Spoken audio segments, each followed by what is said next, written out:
Property tax increases, pension stolen from old people, medical cards stolen from everyone, unemployment, job bridge, working poor, emigration, social welfare cuts, rent allowance cuts, single parent payments cut, negative equity on family homes, family home evictions, Irish Water, John Terry, Dennis O'Brien, Enda Kenny, Joan Burton, no media coverage or any coverage that didn't paint us in negative light.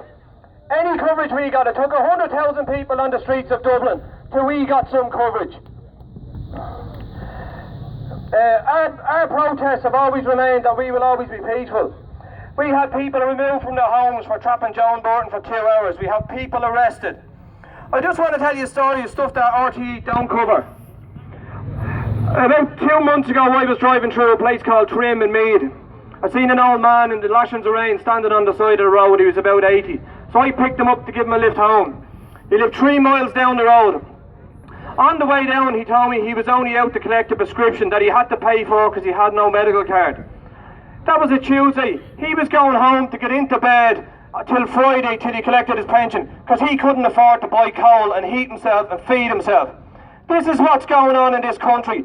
RTE don't show this. RTE don't go down to soup kitchens in the morning and see families there for breakfast, lunch and fucking dinner. RTE also don't highlight the fact that the number of food banks that have opened up in this country is unbelievable. I live in Ballyjames in Cavan. We've recently just started opening a food bank because all the pages there have been requested from families who can't feed the families. We have kids going hungry every day, going to school hungry. Parents are going hungry to pay more bills. They want us to pay for water that we already pay for. Are they having a fucking laugh? Seriously! RTE tarnish us, paint us in a negative light. Don't report the news as he should. If RTE reported what's going on in this country, there wouldn't only be the 100 or 150,000 marches in Dublin. There'd be millions of us. Nobody would be sitting at home. But nobody knows. Only for social media. There'd be nothing that goes on here. Anywhere. Nobody would know. As everyone knows, the amount of groups there is, there's only a certain amount of people that can free up enough time to knock on every single door. So without social media, we'd be lost.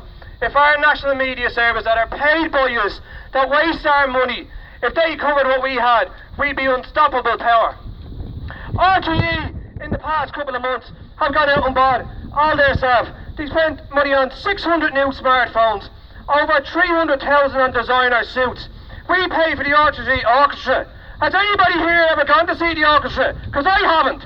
If I pay for them, I want them to play in my house, in my garden. You can join, yeah? So everyone knows, I'm sure everyone knows, in this day and age, it's a luxury to be able to pay a bill.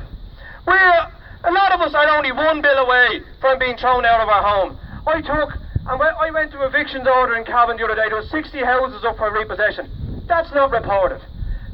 They always say, oh, there's repossessions on today. It's all the people who have 2 or 3 homes, but it's bollocks. But just so everyone knows, like, we're keeping the push on. We're getting more and more media coverage from outside of this country than we are in it. That shows something, you know.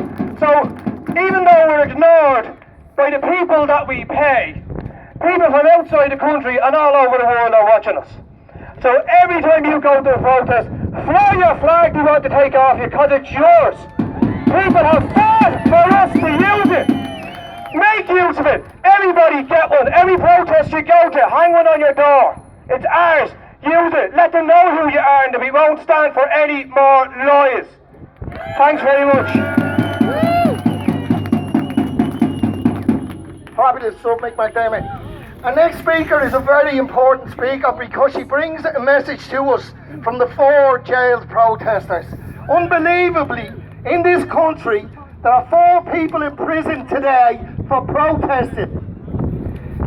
They went to the High Court and they got an order preventing them from being 20 metres within a workstation. They want you to protest, but they don't want you to have any effect. How is that protest? I'm going to hand you over to Siobhan Walsh, who has a message from Derek Bourne. Thank you. I have a couple of messages.